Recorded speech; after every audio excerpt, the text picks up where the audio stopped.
J'ai choisi un thème sur lequel je m'informe depuis longtemps, où je travaille depuis longtemps, en règle depuis bientôt 50 ans, c'est le bruit. J'ai été enclin à m'occuper du bruit quand je travaillais aux arsenaux de l'aéronautique. Je dirigeais le laboratoire et nous avions là un gros problème, c'était de protéger les gens contre le bruit, contre les agressions. Et puis depuis, les choses ont tellement changé, le bruit a tellement augmenté que maintenant, c'est devenu vraiment ce que j'ai dénommé l'enfer sonore. Je vais vous projeter quelques transparents. Ce n'est pas mon habitude, mais comme nous avons des traductions, beaucoup d'étrangers qui sont venus, qui viennent de tous les coins du monde pour le congrès, et qu'il y a des traducteurs, quand je projette un transparent, je parle plus lentement, au moins pour aider la traduction. D'habitude, je parle un peu comme une mitrailleuse. On me demande toujours de parler doucement et je n'y arrive pas. Et c'est un choix. Si je parle lentement, je n'ai plus d'idée. Si je parle vite, on ne peut pas me traduire. Il faut trouver, il faut choisir. L'enfer sonore, eh bien, il s'avère qu'actuellement, le bruit est devenu sûrement un des plus grands fléaux qui existent. On ne s'en doute pas, parce qu'on est dans le bain et on ne se rend pas compte. Mais vous allez voir tout à l'heure en progressant que vous serez obligé d'y songer et peut-être d'un peu plus près que d'habitude.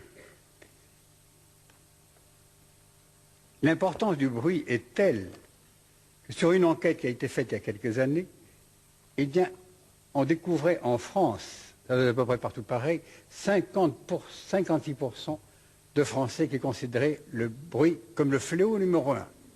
Et déjà, quand on permet aux gens de réfléchir un peu, ils commencent à s'en rendre compte. Et à l'époque, il y a 7-8 ans, la France seule dépensait 25 milliards de francs nouveaux pour le bruit. Quand on regarde ce que ça représente, 25 milliards, ça commence déjà à faire une certaine somme, mais ça n'est pas abusif en fonction des troubles que ça enclenche et le pourquoi. Eh bien, il s'avère qu'il y a 15% d'absentéisme qui sont liés au bruit. Donc 15% de gens qui ne peuvent pas aller au travail parce qu'ils sont liés, ils sont, à un moment donné, rentrent dans toute une pathologie qu'on va voir tout à l'heure, qui est la grande fatigue inexpliquée. Il y a également des accidents. 10% des accidents sont liés au manque, en usine notamment, au manque de vigilance. Quand un sujet a été fortement fatigué, quand il est agressé par le bruit, il perd son énergie, il ne peut plus progresser, et là, il y a un évanouissement de tout son tonus, et sa vigilance est perturbée. Enfin, nous avons des collègues ici, j'espère qu'ils ne vont pas se réjouir du fait, il y a 20% de sujets qui sont internés en psychiatrie à cause du bruit. Et ça donne du travail aux psychiatres, et ça ne résout pas la question. À un moment donné, il y a quelque chose tout de même de dramatique. C'est donc vraiment un enfer que nous traversons, et vous allez voir qu'on est obligé tout de même d'essayer de tenter de faire attention, et ces résultats donnent tout de même une perspective très angoissante. Et qu'est-ce qu'on fait pour ça? Vous verrez, malheureusement pas grand-chose. Et le bruit est devenu vraiment une source d'intoxication. Vous avez tous, j'espère que vous ne faites pas comme eux, perçu des familles où la télévision hurle toute la journée, même 2 appareils ou 3 dans la même pièce. Personne n'écoute, tout le monde dévore tranquillement les 4 lentilles qu'il y a dans l'assiette, mais on a besoin d'un ronron, d'une sorte d'un élément d'être bercé par un élément, on ne le regarde même pas, mais on a besoin de ce bruit-là. Pourquoi faire? Parce qu'on a besoin d'une certaine ambiance. C'est dramatique, ça prouve déjà qu'on ne sait plus écouter, ça prouve qu'on a besoin d'une sorte de stimulation, car on verra, l'oreille est un appareil qui stimule le cerveau en potentiel électrique, c'est une nécessité. On a besoin du bruit plus que de nourriture, mais pas de ce bruit-là. Les gens sont arrivés à ne plus écouter, ils arrivent à peu près à entendre, se laisser traverser par ce toxique qui entre, on verra, par plusieurs voies en dehors de l'oreille. Eh bien, c'est devenu une drogue très toxique. On n'a pas encore mis le nom, le bruit, comme étant une drogue, mais elle est aussi toxique que beaucoup de produits que nous allons prendre. Et ensuite, les conséquences vont être très, très importantes. Il y a une escalade au bruit. Actuellement, c'est de plus en plus bruyant. Et on peut se demander pourquoi. Eh bien, il ne faut pas se leurrer. Le premier élément de cette escalade, c'est une question purement commerciale. plus on vend d'amplificateurs très forts, plus on vend des amplis très forts, et bien plus on est content et plus ça rapporte d'argent, c'est sûr. Et quand vous prenez une chaîne de haute fidélité, elle n'est pas très chère, même les grandes, bien, les bonnes et fidèles. Alors, le haut-parleur, lui, atteint des prix absolument astronomiques, justement pour supporter le nombre de watts qu'on voulait faire passer. La deuxième, eh bien, c'est simplement lié au fait que la technologie actuelle permet aux gens de faire de plus en plus de bruit, et notamment les chanteurs, les vedettes, font une sorte d'escalade au bruit, et c'est celui qui fera plus de bruit qui croit avoir plus de succès. Actuellement, on augmente l'intensité, et là j'ai fait un petit schéma qui a été reproduit ici. Je remercie celui qui l'a fait, qui est M. Altard. Et ce schéma-là, il donnait des courbes et il me les a dessinées. Est-ce qu'on le voit? Ça se voit à peu près? Vous avez écouté l'escalade au son. Eh bien, en 60, avant 60, en 57 exactement, les Beatles faisaient déjà du bruit. C'était déjà un peu époustouflant. Eh bien, ils avaient un amplificateur de 30 watts. Quelque temps plus tard, 2 ans plus tard, un orchestre psychédélique utilisait 300 watts. Alors ça, c'était le débordement et c'était déjà l'inquiétude qui commençait à apparaître. Et quand nous sommes arrivés avec Pinkford, il avait enfin atteint le sommet de 1000 watts. Eh bien, tout ça, ce n'est rien, puisqu'actuellement, grâce à Bob Dylan, on est arrivé à 120 000 watts. C'est déjà quelque chose de colossal, d'impensable, mais malheureusement réalisable. Et nous avons mieux que cela, puisque ici c'est en nombre de watts. Vous avez actuellement, dans certaines discothèques, vous avez des bruits qui dépassent actuellement beaucoup cette intensité. Et on parle actuellement d'orchestres qui vont faire 40, 60 fois 40 000 watts. C'est-à-dire qu'il y aurait cette intensité qui serait ici dans la pièce, nous sortirions tous sourds comme des balais à la sortie au bout de 45 minutes. Donc c'est important. Mais actuellement, il n'y a pas de réaction. Dernièrement, je lisais, il y a quelques 3-4 semaines, quelqu'un a voulu réagir contre une discothèque qui était en train d'allumer les oreilles, et le propriétaire a répondu, il n'a pas été condamné, au contraire, peut-être doit-on féliciter, je ne sais pas, mais ça irait jusque-là, pour avoir la joie d'entendre les bruits actuels, les musiques actuelles et l'intensité actuelle, eh bien ça valait bien la peine de perdre son oreille. Ben oui, mais c'est comme ça, et on ne dit rien, mais je crois que vous ne direz rien non plus si vous ne battez pas. Les gens vont continuer. Il faut faire comme moi, prendre votre bâton de pèlerin et aller vous battre et le dire. Les conséquences sont dramatiques.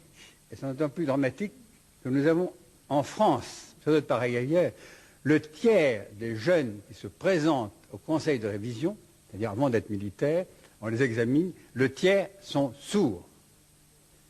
33%. Ils sont sourds d'une surdité, que nous verrons tout à l'heure, qui est une surdité traumatique. Ce sont des malheureux qui, plus tard, ne pourront plus avoir la chance d'être dynamiques. Ils ont embrasé définitivement pour leur vie la posture verticale. Ils ont anéanti leur potentialité de créativité. Enfin, c'est des plantes vertes que l'on fabrique, et tout le monde tout ça très bien, mais nous en avons déjà sur le dos. Il ne reste plus rien à ces gens, ou à ces jeunes, que de traîner un peu comme des plantigrades, sans avoir d'activité et un peu désespérés. Que l'on soit sourd quand on a travaillé dans un atelier de chaudronnerie, on a au moins une explication. Mais pour avoir entendu 3 fois une musique, car j'ai vu des gens sourds après une soirée dans une discothèque. C'est arrivé en consultation. Ça dépend, il y a un facteur personnel très important, comme celui qui boit, pas comme un trou, mais pas mal tous les jours, et qui se porte bien, et celui qui malheureusement prend un apéritif par semaine et qui finit alcoolique. Il y a une sensibilité très très importante individuelle. Eh bien, le comportement de l'oreille, il est fait pour écouter, bien sûr, l'oreille, mais elle a tout de même des limites. Et on peut se demander quel est le comportement psychologique de l'oreille face au monde acoustique. Là, toujours représenté d'une manière en tout cas amusante. Voilà ce qui m'a été donné, que je peux vous montrer. L'oreille peut entendre des sons qui lui sont agréables. Et vous voyez que là, on a marqué en décibels le nombre. Je vous rappelle que le décibel est une valeur logarithmique. Quand vous avez un son de 0 décibel par rapport à un autre, 10 décibels, c'est 10 fois plus. 20 décibels, c'est 100 fois plus. 30 décibels, 1000 fois plus. Donc c'est une pression acoustique qui augmente logarithmiquement. Eh bien, l'oreille trouve les sons très agréables jusqu'à 50 décibels à peu près. Elle commence à les supporter entre 50 et 90. On commence à arriver à des limites jusqu'à 110. Et alors au-delà, on arrive à ce qu'on appelle le seuil de la douleur. Celle qu'on supporte justement pour avoir entendu la musique actuelle. Et là, le schéma se complète par cette imagerie-là qui est chose drôle. Le bruit de la forêt. Le bruit de la forêt, c'est agréable. Et les musiques douces. Quelqu'un qui est en train de parler. Quand on parle, au bout des lèvres, il y a 100 décibels. C'est énorme. Mais le son va se réduire en fonction de la distance, du carré de la distance. C'est en proportion inverse donc, du carré de la distance. Et à peu près, normalement, quand on parle avec quelqu'un, il perçoit entre 60 et 80 décibels. C'est encore supportable. Après ça, vous avez le bruit de la rue, de la ville. La ville se promène tout de même à Paris. On peut considérer que nous avons 80 décibels de bruit de fond. C'est déjà pas trop mal. Les 80 décibels, c'est également le bruit pratiquement d'un train qui entre en gare. Ce n'est pas trop mal. Alors après, vous avez des engins qui commencent à être très bruyants, notamment les motocyclettes. Vous avez ensuite certains engins pour labourer. Vous avez ensuite dans les usines. Les usines, on va atteindre 110 décibels. Aux arsenaux, nous avions en moyenne 110, 120 décibels. 120 décibels, ça fait donc logarithmiquement 120 décibels, ça fait 10 puissance 4, ça fait 10 000 fois plus qu'un train qui entre en gare. C'est donc déjà pas mal. Et bien maintenant, avec les réacteurs, on monte jusqu'à 130, 135 décibels. Et vous avez des discothèques qui dépassent tout cela. Pas besoin de réacteurs, c'est encore mieux. Et quand j'ai quitté les arsenaux, il y a bien longtemps maintenant, je mesurais la tare. La tare est l'appareil qui a poussé la caravelle. La caravelle faisait 132 décibels. Je m'en souviens d'autant et que je mesurais à l'époque les voix des chanteurs. J'avais un chanteur qui s'appelait Lucioni, qui était le grand ténor Wagner, dramatique français, et lequel chantait ou tel ou autre. Eh bien, lui faisait 140 décibels à 1 mètre, avec il enfonçait tous mes réacteurs. Et je crois que j'étais le seul à pouvoir l'écouter dans la pièce. Et quand il chantait, il faisait teinter les cristaux de mon lampadaire. J'en ai eu un autre qui était encore plus fort, il faisait vibrer les vitres. Et je crois avoir été le seul à pouvoir l'écouter de près aussi. Maintenant, quand il y a du bruit, à quoi pensez-vous? C'est sûr que vous pensez à l'oreille.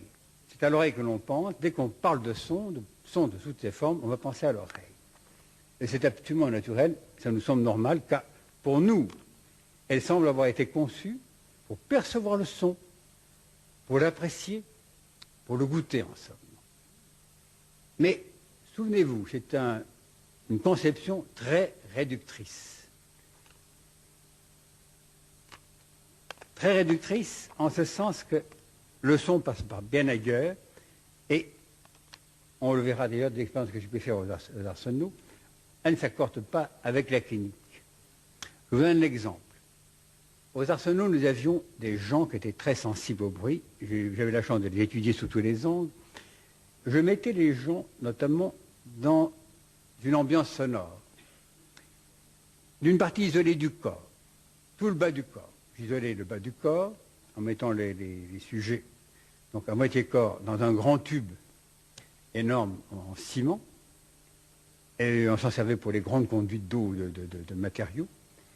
Et à l'autre bout, j'avais mis un haut-parleur, et le tout était bien, comme on fait en laboratoire, avec des bouts de ficelle et des papiers du reste, ça était bien bouché.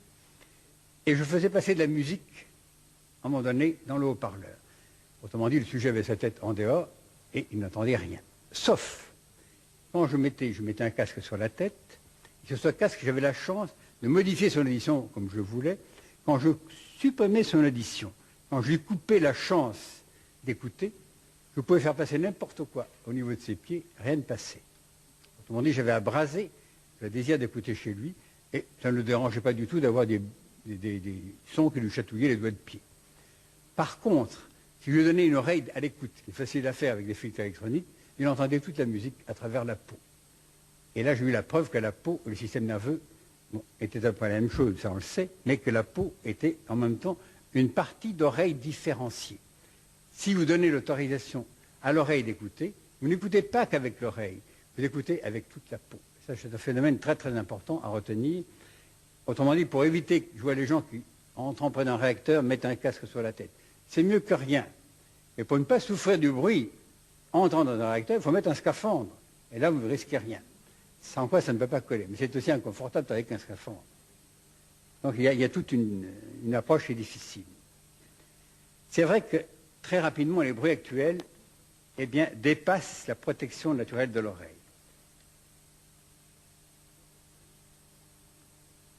Ça veut dire quoi? Eh bien, l'oreille est un appareil qui a, pour pouvoir percevoir, tout un ensemble d'accommodations. Il y a deux muscles extrêmement puissants, le muscle du marteau et le muscle des l'étrier. Le muscle du marteau est fait pour tendre le tympan. C'est grâce à ce muscle-là que de temps en temps, si ça vous fait plaisir, quand vous êtes dans un orchestre, vous entendez la première flûte ou le deuxième violon, ou s'il y a une chanteuse sur la scène, vous risquez de l'entendre, mais vous choisissez. Il y a une sorte de sélection qui se fait. C'est grâce au muscle du marteau qui va tendre plus ou moins la membrane tympanique. Le muscle de l'étrier qui est à l'intérieur, c'est lui qui va ouvrir ou pas l'oreille interne, qui va nous donner la chance de pouvoir percevoir ou pas. Ce sont des petits muscles, mais d'une puissance extraordinaire par rapport à leur volume, et qui ont besoin d'être éduqués. Notamment, je vous cite ça en passant, et très souvent on ne fait pas attention à un enfant. L'enfant arrive avec une musculature qui est la sienne, et qui, comme toute autre musculature, n'est pas encore bien outillée et prête à se défendre, eh bien, si on ne fait pas attention, si on donne trop de bruit à un enfant, si on fait à un moment donné une trop grande richesse d'intensité, eh bien l'enfant n'a pas la possibilité de se défendre et détruit son air. Donc il faut faire attention à ce niveau-là. Beaucoup d'enfants souffrent terriblement de ce problème. Eh bien, l'oreille, en vieillissant, heureusement s'éduque, elle devient de plus en plus performante, et quand on entre, comme faisaient les anciens ouvriers, dans des ateliers où il y a un peu de bruit, ils éduquaient leur oreille. Très souvent, ces ouvriers avaient été pris pour mettre ensuite sur des moteurs à piston. Et là, ils arrivaient sur la progression de l'intensité, de l'énergie, à s'accoutumer de 30 chevaux jusqu'à 3000. Ensuite, ils pouvaient passer sur les réacteurs. Par contre, des gens qui ont pris d'emblée, qui ont mis sur les réacteurs, dans la semaine, perdaient l'oreille, parce qu'ils n'avaient pas l'habitude de devenir musclés de leur muscle de l'étrier. Si vous voulez, on doit devenir des athlètes du muscle de l'étrier. C'est le sommet de ce qu'on peut faire avec une écoute. Et ça s'éduque. On y arrive très bien.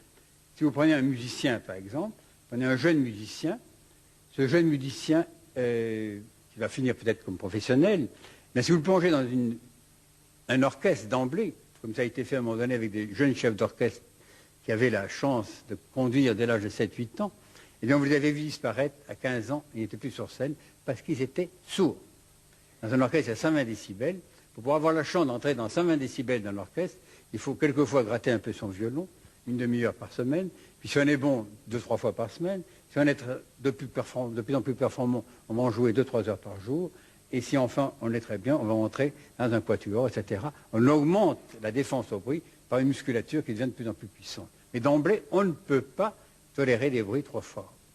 Actuellement, nous avons un gros problème, notamment avec les jeunes qui ont vu 2-3 fois à la télévision les batteries. Maintenant, c'est la grande mode. Jadis, pour être batteur, il fallait être déjà très chevronné comme musicien. C'était des chefs d'orchestre en règle qui rentraient dans l'orchestre pour être à un moment donné dans la batterie. Mais maintenant, les parents, pour être tranquilles peut-être, parce qu'ils doivent se tromper, achètent facilement à un enfant de 7, 8, 10 ans une batterie qu'il met dans une petite pièce. Il tape comme un sourd, mais il devient sourd. À 15 ans, souvent, nous ne pouvons plus rien faire. Ça existe régulièrement. Donc l'oreille est dépassée dans ses potentiels naturels. Et qu'est-ce qui se passe? Eh bien, c'est tout le corps, tout l'organisme qui est perturbé. On verra tout à l'heure pourquoi. Et je crois que c'est important qu'on ait déjà cette notion. Souvenez-vous encore une fois donc que la peau, on a pu le démontrer, j'ai pu le démontrer il y a bientôt 30 ans, la peau et l'oreille, c'est le même organe. La peau est un morceau d'oreille différencié. La comparaison que je puisse vous donner pour mieux comprendre, vous avez un œil, cet œil va regarder. Il regarde avec toute sa rétine, en définitive, pratiquement. Mais s'il veut viser, il va prendre la partie centrale sous-jacente qui s'appelle la macula, ou la tache jaune, c'est un peu en dessous de la partie centrale, et là, il va viser les choses. Eh bien, la peau perçoit. Elle encaisse le bruit. Mais quand elle voudra viser les sons, elle va se servir de sa macula qui s'appelle la cochlée. On verra la cochlée est la partie qui fait l'analyse des sons dans l'oreille. Il y a deux appareils dans l'oreille, un qui s'appelle le vestibule, qui commande tous les muscles du corps et assure la verticalité. Le second est la cochlée qui fait l'analyse des sons, qui nous permet à un moment donné de suivre le langage dans toutes ces analyses et avec une vitesse qu'aucun appareil électronique encore sache seulement dépasser.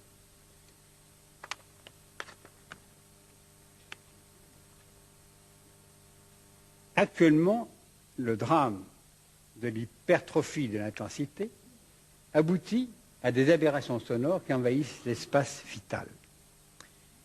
Et cet espace vital, on peut déjà le vivre d'une certaine manière.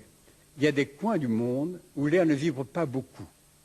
Et vous êtes tous promenés, maintenant c'est l'habitude de le faire, et sans doute beaucoup d'entre vous ont été à l'aéroport de Madrid, par exemple.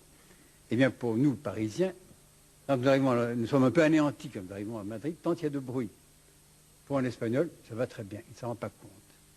Et si vous aviez la chance d'entendre des enregistrements du Tibet, vous verrez, c'est un bruit incessant, chant de tous les côtés. Eh bien, dans le Tibet, c'est vrai, quand on monte en altitude, l'air se raréfie, les gens n'entendent plus les fréquences élevées et risquent, à un moment donné, de ne pas avoir le bénéfice de ce que donne le son, c'est-à-dire dans les parties aiguës, de donner de l'énergie au cortex. Et là, le sujet est obligé de faire des sons toute la journée, les fameux Aum, tout ce que vous voudrez. Il y a donc un besoin, une nécessité d'activer le cerveau, ou alors vous devenez adynamique, comme à un moment donné, perdant tout élan vital, justement. Eh bien, encore une fois, quand l'oreille est bousculée dans tous ces processus de défense, elle arrive à avoir des taux d'agression, car elle devient, si elle n'est plus opérationnelle, si elle ne joue plus, c'est tout à peu qui laisse tout passer, et on voit des gens qui se détériorent facilement dans leur état général. Elle se détériore d'une manière curieuse, l'oreille. Elle va arriver à une surdité que l'on va trouver tout à l'heure, une surdité qui est une surdité particulière, qui s'appelle une surdité traumatique, traumatosonore, exactement. Elle est typée, dès qu'on la voit, on fait le diagnostic. C'est une surdité qui frappe certains points, mais qui ne désorganise pas toute l'oreille. Il va y avoir qu'une partie de l'oreille qui va être abîmée, et on va bientôt le retrouver. Est-ce que les traducteurs arrivent à s'en tirer, ou je parle trop vite? Così, così? Va bene, bon. Je vais tâcher d'aller encore plus doucement.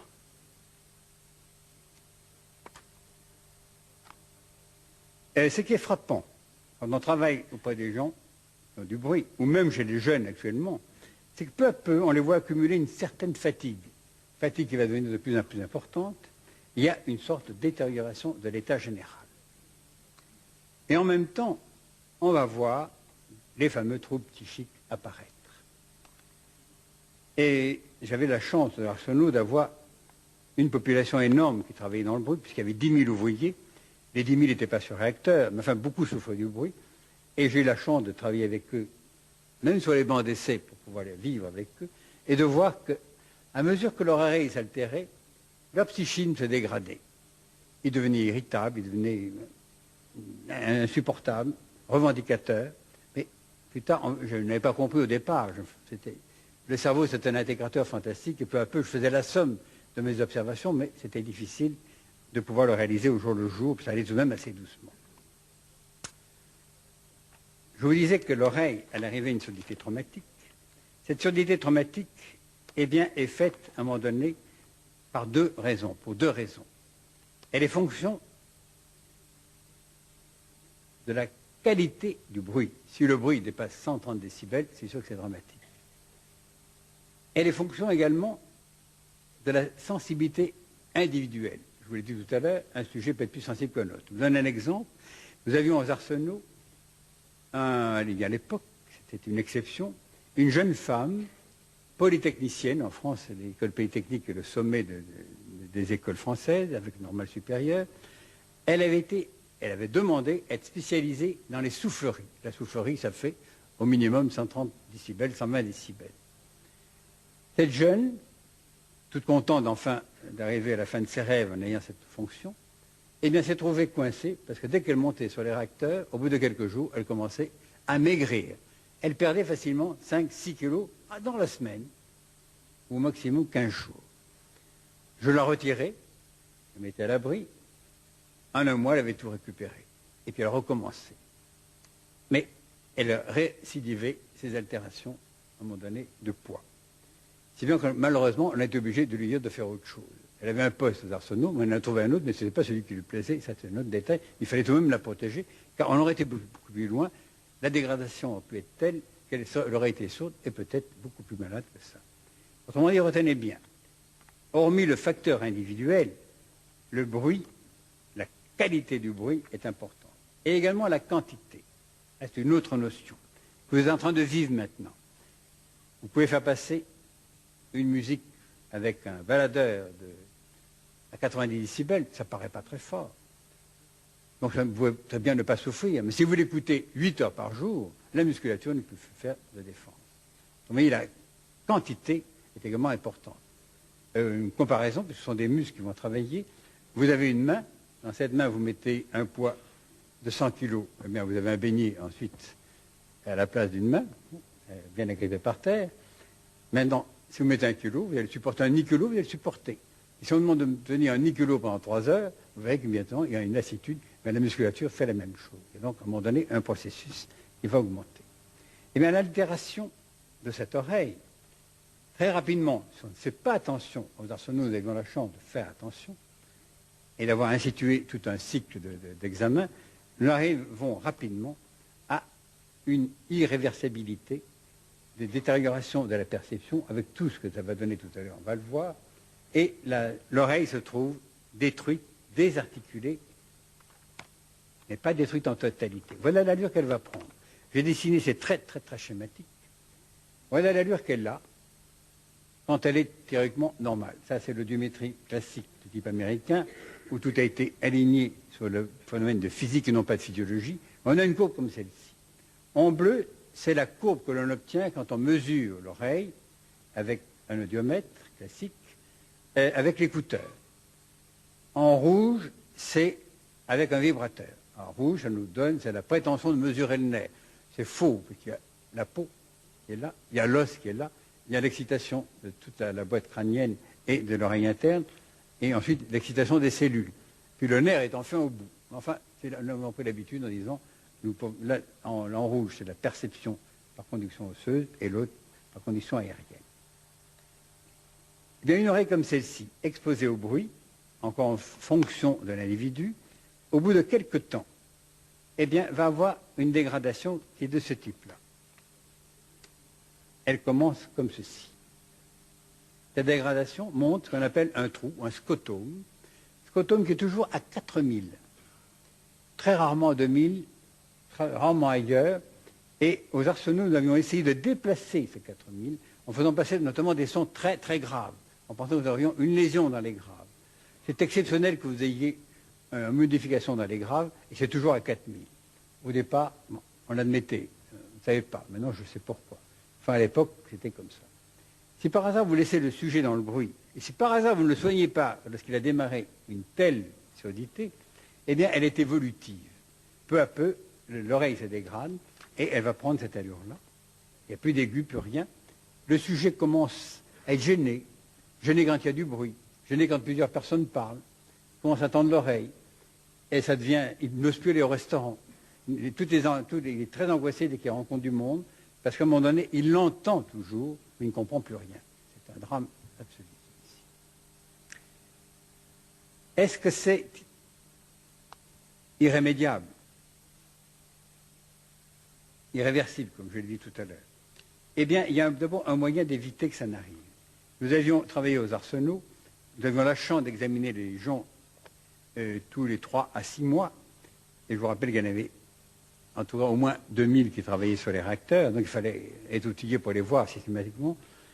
Et nous avons travaillé avec mon époux dans une soute à charbon, et nous regardions, pour ceux qui font des examens d'écoute ici, pendant des années, nous en avons fait 30 par jour. Je ne sais pas si vous voyez ce que ça représente comme travail. De temps en temps, on aurait préféré être un peu dehors. Mais ça nous a permis de déceler une phase d'alarme. Une phase d'alarme où subitement l'oreille va se présenter de la manière suivante. Vous savez, tout à l'heure, tout était linéaire. L'oreille reste encore linéaire. Mais on voit le rouge, c'est-à-dire le nerf, qui commence à passer. C'est un nerf en souffrance. Il n'est plus protégé par cette partie-là. Maintenant, nous savons que cette partie-là est dirigée par le muscle de l'étrier et l'autre par le muscle du marteau. Eh bien, lorsqu'on a cela, si on intervient vite, si on protège le sujet, si on le lève tout de suite du banc d'essai, son oreille est récupérée. Très vite, en 8, 10, 15 jours maximum. Et s'il y a des altérations par ailleurs, il les récupère. Et ce que nous faisions à l'époque, je veux dire qu'il y avait quelque chose à faire, avant de replonger le sujet dans le bruit, nous l'éduquions, nous le mettions sous oreille électronique, pour ceux qui savent ce que c'est, donc un appareil de rééducation qui joue comme l'oreille moyenne devait jouer, on apprend aux muscles de l'étrier à faire une certaine gymnastique pour récupérer, et ensuite on le replongeait dans le bruit sans dégâts. Quand je vous dis tout à l'heure que l'oreille complètement détruite était irréversible, à un certain point, c'est vrai qu'on ne crée pas un nerf qui est mort, on ne le fabrique pas. Encore que maintenant, on est en train de réviser un tout petit peu. On sait que des cellules arrivent à se régénérer. Enfin, c'est le démarrage de toute une nouvelle ère. Mais quand on a une oreille très abîmée, comme on peut le voir, je l'ai montré, ces gens qui ne peuvent plus aller à un moment donné quelque part sans souffrir du bruit, c'est paradoxal. Vous avez des gens qui sont sourds, et dès qu'il y a le moindre bruit, le moindre papier froissé notamment, on les voit à un moment donné grimper au mur tellement ça leur fait mal. Eh bien, cela, on arrive à le rééduquer. Et on leur apprend, avec leur mauvaise oreille, à avoir le désir d'écouter. Et par expérience, il vaut mieux avoir une oreille mauvaise qui a envie d'écouter qu'une très bonne qui refuse d'entendre, qui arrive assez souvent. J'ai été contacté très tôt, je dirigeais donc le laboratoire de physiologie aquatique, j'ai été contacté très tôt par le professeur Monnier, en 47, entre 47 et 51, ça fait un peu longtemps. Sachant que je m'occupais de bruit, et sur des humains, le professeur Monnier, accompagné de son élève, le professeur Lehmann, était venu me voir pour me poser un problème qui était celui de la crise endogène de la souris blanche. Bon, au début, ça ne me disait pas grand-chose. Peut-être, je ne sais pas si ça vous chante déjà, mais la crise endogène, c'est quoi? Eh bien, il y a une espèce de souris bien spécifique, qui a le malheur de ne pas tolérer du tout le bruit. Et quand on la met au bruit, elle est prise subitement d'une paralysie des membres inférieurs. Dès qu'on atteint 100, 110 décibels, au bout de 5 à 10 minutes, elle est très agitée. Ses jambes postérieures commencent, tout son train postérieur commence à se paralyser. Et si on la laisse, elle commence à trembler de plus en plus. Si on la laisse, au bout d'une demi-heure, une heure, elle est morte.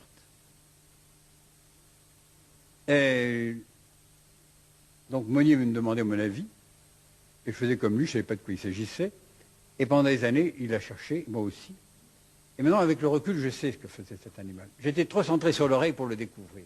Je n'avais pas encore découvert que l'oreille et la peau, c'est la même chose, ça passait partout. Maintenant, je sais pourquoi. En fait, pour ceux qui travaillent avec nous, et les psychiatres l'ont rencontré, quand ils ont une anorexie, c'est en même temps un spasmophile, un tétanique.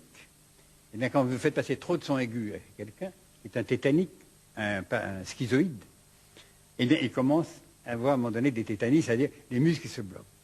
On peut avoir des muscles qui se bloquent, voire un peu se mettre gênés. Si vous prenez une tétanie, une grande spasmophilie, on le voit à un moment donné fixer ses doigts et ses bras, jusqu'à être gêné pour respirer. Si la crise continue, on peut aller jusqu'à la mort. Donc, fais attention. Eh bien, c'est ce que faisait la souris blanche. À l'époque, Monnier m'avait tout de même induit autre chose, Lehmann, surtout, c'est lui qui travaillait. Lehmann était au laboratoire de Jouy en Josas, et le professeur Monnier était en Sorbonne. Et il m'avait fait vivre avec également l'expérience, mais faite sur des rats. Alors le rat, lui, ne meurt pas.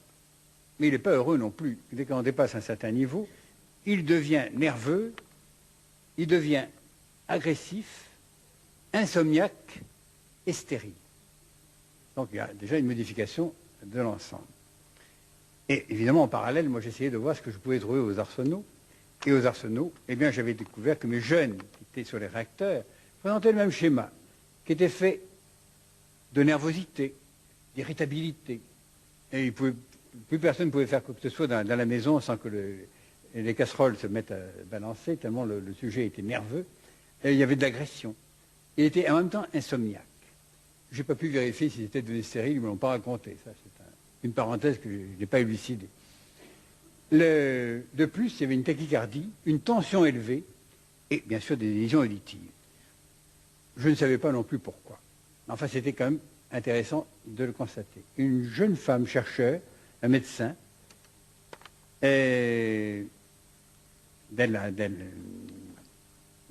Josette Dell'Aquila, oui, c'est à peu près ça que je me souvienne, avait trouvé, et j'étais d'accord avec elle, qu'il y avait une augmentation de catécholamine, c'est-à-dire de production surrénalienne, de corticoïdes également. Donc, une stimulation de l'axe hypophyso-sérénalien et surtout une chose qui m'intéressait quand je travaillais à peu près sur la même chose, mais sur les chanteurs, une excitation osseuse. Effectivement, quand vous faites des sons, que ces sons sont bien faits, ils sont faits par conduction osseuse et c'est le seul moyen pour atteindre l'hypophyse et l'épiphyse. Vous avez vu que des gens essayent de faire, à un moment donné, beaucoup de choses pour essayer d'exciter ces glandes, notamment en yoga, on se met sur la tête, on fait l'arbre à l'envers, tout ce qu'on veut. Mais vous pouvez avoir une hypophyse bien irriguée, mais si elle n'est pas allumée, si elle n'est pas excitée, on ne peut pas le faire. Et ça vous explique que les grands chanteurs qui chantent bien, qui ont une boîte crânienne qui vibre à très grande intensité, ont une énergie colossale, une vitalité énorme, parce que tout le processus de stimulation réapparaît. Aux arsenaux, donc, on s'était rendu compte qu'aux réactions somatiques, je vous l'ai dit tout à l'heure, et psychiques, correspondait toujours une lésion auditive, ce qui m'a permis après de jouer. De jouer, et il y a là tout de même quelque chose qui était important, c'est que nous n'avions pas d'éléments pour savoir ce que pouvait être une intoxication réelle, si ce n'est une intoxication au bruit, on n'avait pas d'argument clinique, si ce n'est une lassitude. Et cette lassitude a été très longtemps inexpliquée. Je crois qu'elle est encore pour beaucoup encore inexpliquée. Donc nous commençons à la comprendre. Le sujet va bien, vous faites tous les examens de la Terre, vous ne trouvez rien. C'est aussi mystérieux, il y a une fatigue, et puis un amaigrissement qui est aussi mystérieux, comme je l'ai mis là, que la fatigue elle-même. Et seul sera noté, à un moment donné, une sorte d'accélération de la vitesse de cimentation, qui va, au fond, dans les pathologies, quand on a une pathologie toxique, on a une augmentation, dans beaucoup de maladies, de la sédimentation, et une eosinophilie. Cette eosinophilie, c'est-à-dire que les eosinophiles montent, qu'il y a un parasite quelque part, qu'il y a quelque chose, une infection qui envahit, notamment parasitaire, et cette eosinophilie, je l'avais trouvée de la manière suivante déjà aux arsenaux. Vous prenez un sujet, vous lui envoyez un faisceau de son en pleine figure, vous voyez au contraire les eosinophiles qui descendent. D'habitude, ils sont à zéro. Mais enfin, s'il y en a un peu, on les voit se réduire. On trouve des eosinophiles dans l'asthme, par exemple, une grande signature de l'asthme. Donc il y a une allergie, une intolérance. Peut se passer le même faisceau au niveau de l'abdomen, subitement, les eosinophiles peuvent monter. Eh bien, c'était les seules choses qu'on pouvait trouver. Mais comment expliquer qu'un bonhomme qui fasse un peu d'eosinophilie se mette à maigrir d'une manière terrible? Et la seule chance était de le mettre au repos et d'essayer de voir que ça se passe. Encore une fois, le seul test qui jouait, c'est que le sujet mis au repos récupérait. Qu'est-ce qui se trouvait modifié? Eh bien, il se trouvait beaucoup de choses modifiées, mais comme ça, c'est difficile. Quand vous voyez un sujet tous les 3 mois, quand vous le voyez quand même régulièrement aux arsenaux, comme je le faisais, quand vous voyez quelqu'un près de vous qui devient sourd progressivement, on ne se rend pas compte des modifications. Eh bien, aux arsenaux, j'avais équipé tout un laboratoire qui me permettait de faire, dans les médias, des recherches tout à fait différentes. Je plongeais le sujet dans une autre atmosphère auditive. Grâce à des filtres, je le faisais entendre comme s'il était sourd. Je le fais entendre comme s'il est sourd, traumatique. Et immédiatement, je voyais beaucoup de choses. Je retrécissais son champ auditif qui s'altérait. Les bruits devenaient pour lui sans harmonique. Il était adynamique, puisqu'il n'avait plus un moment donné de charge corticale. Il n'était plus assuré. Et en même temps, sa voix devenait sourde. Mais pour lui, les sons étaient sourds également. Ils étaient blancs, sans relief, ternes, lassants, étouffants, non rechargeants. Il y avait donc là, devant nous, quelque chose qui se passait, qui est important. Et surtout, on assistait d'emblée à quelque chose qui se passe par la suite, c'est que le sujet entend sans comprendre. C'est vraiment la signature de la surdité, dite de transmission, dite de perception et traumatosonore. Eh bien, c'est le modèle de la surdité professionnelle. Et je dis toujours qu'il vaudrait mieux ne rien entendre que de jouer à ce jeu-là. Effectivement, ce sont des malheureux qui ont toujours l'oreille à l'éveil. Ils ont entendu quelque chose qu'ils ne peuvent pas décoder. Et ils comprennent tout de travers. Ils sont insupportables. Et vous verrez que dans la nature, on ne tolère pas les sourds. Autant on est prévenant pour un aveugle, autant on l'entoure, autant on est près de lui. Un sourd, vous le mettez au bout de la table, et quand il a fallu lui dire 12 fois la même chose, et tout l'esprit de finesse a disparu, eh bien, vous négligez le sourd, et il est encombrant. la destruction psychique est d'autant plus, va suivre bien sûr le schéma auditif, et la progression est d'autant plus grande que le champ auditif se rétrécit de plus en plus. Tous les modes comportementaux peuvent être rencontrés. Et quand on est dans le laboratoire, et on peut aller très loin, on peut aller depuis le simple agacement, il y a des sons qui vous agacent, qui vous taquinent, jusqu'à la crise d'épilepsie. Donc il faut faire attention. Vous ne pouvez pas vous permettre d'envoyer trop de sons, notamment si vous envoyez des sons déséquilibrés, plus d'une oreille que de l'autre, vous avez, à un moment donné, un déclenchement d'énergie différente dans chaque oreille, et s'il y a une différence dans chaque oreille, vous avez une différence de potentiel, et le clash d'une crise d'épilepsie peut se faire. Donc il faut faire attention. Mais beaucoup d'éléments d'épilepsie peuvent être justement réduits à rien si on arrive à rééquilibrer les oreilles, quand chez les épileptiques, il y a toujours, à un moment donné, une différence de potentiel auditif. Eh bien, les musiques actuelles sont dramatiques, je vous le disais déjà tout à l'heure, et si vous lisez sans trop de passion, et sans être trop engagé, je ne suis pas contre les gens qui font de l'expérience, mais si vous suivez de près, alors sur le plan médical, les grandes manifestations, comme il y en a une en Allemagne, ou dans l'île de Wight, dans le sud d'Angleterre, eh bien, vous verrez qu'il y a toujours un nombre incalculable d'hospitalisations après la séance, et quelques-uns qui meurent. Et ça, on ne le chante pas, on ne le dit pas. Il y a toujours quelques hospitalisés immédiats au cours de la grande séance, et ce sont des troubles cardiaques profonds. Maintenant, nous savons pourquoi. Pourquoi? Je vais citer beaucoup de choses. Le bruit peut vous prendre aux tripes. Ça peut se manifester par un agacement, je vous l'ai dit, mais un vomissement, des palpitations. Vous avez un blocage respiratoire, enfin, mille choses qui peuvent arriver. Eh bien, souvenez-vous que tout ça est lié à un nerf qui s'appelle le vague. Le vague, ou la 10e paire crânienne. Le vague est un nerf fantastique. C'est le seul nerf du corps qui a toutes les fonctions. Il est à la fois moteur, sensoriel et neurovégétatif. Autrement dit, il fait tout. Il est tellement vaste comme répartition qu'il fabrique à lui seul pratiquement le parasympathique. On appelle parasympathique un nerf qui devrait être parallèle au sympathique, mais il se trouve que nous l'avons tellement pollué, tellement traumatisé, tellement empli d'éléments inutiles, qu'au lieu d'être le parallèle du sympathique, au lieu d'être une sonde qui nous permet de savoir comment nous respirons, comment notre corps peut battre, comment l'intestin peut marcher, eh bien, il est devenu l'antagonisme du sympathique.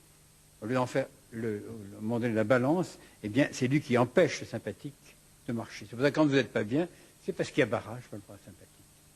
Et c'est vrai que dans la vie actuelle, on ne comprend plus rien, le sympathique est bridé. Le sympathique est un système autonome qui ne marche pas avec le système nerveux habituel, mais qui est branché directement sur le cosmos. C'est lui qui règle le tic-tac cardiaque, qui règle la respiration à ses vrais rythmes, qui règle la nutrition et qui va régler jusqu'à la reproduction. Dans le monde moderne, on a oublié ces détails. Tout ce qu'on sait, c'est d'essayer de le soigner quand il ne va pas bien, c'est plus sympathique. Eh bien, il faut bien comprendre ce qui se passe. Le nerf vague, quand il émerge du crâne, il envoie d'abord un petit faisceau pour la dure-mère dans le crâne, et puis il a un faisceau qui s'en va à l'extérieur, qui va innerver la paroi externe du tympan, la membrane tympanique, et la partie inférieure du conduit auditif externe. Autrement dit, le bruit, le voilà, le bruit va le chatouiller. Or, ce nerf va descendre, il va s'anastomoder, c'est-à-dire se souder avec la 9e paire pour innerver tout le pharynx. Il va innerver ensuite le larynx, moteur et sensoriel. Il va innerver ensuite les bronches, l'ésophage. Il va innerver l'estomac. Il va innerver, à un moment donné, au passage, l'intestin, la rate, les deux reins, tout l'intestin grêle et le côlon, et jusque par anastomose jusqu'aux organes génitaux. C'est un nerf fantastique qui se balade partout. Mais si le son est trop puissant, tout le reste se met en résonance. Nous avons la chance ici d'avoir Mme Murase qui vient directement du Japon. Elle connaît un son qui s'appelle le kiai. Eh bien, un kiai, et on fait ça dans le judo, par exemple, on dit que c'est un son qui va tuer. Je n'ai jamais vu, j'ai analysé beaucoup de kiai. Il y en a à peu près 140. J'en ai analysé plus d'une quarantaine. Eh bien, le kiai ne tue personne. Mais quand vous faites un bon kiai, eh bien, subitement, vous êtes complètement cisaillé, vous ne pouvez plus respirer pendant quelques dixièmes de seconde. et le cœur s'égale affolement, ce qui laisse à l'autre la chance, à un moment donné, de vous attaquer un peu plus fort. Et ce même caille, si quelqu'un qui s'est évanoui, vous faites un caille, il se réveille. Toujours parce que vous avez touché à la fois le cœur, le poumon et tout le reste. Et donc là, à un moment donné, quelque chose qui va très très fort. Et je pense, et on en parlait cet après-midi, le caille sort du ventre, du hara. Pour faire un bon caille, il faut que le son sorte de tout l'être à un moment donné.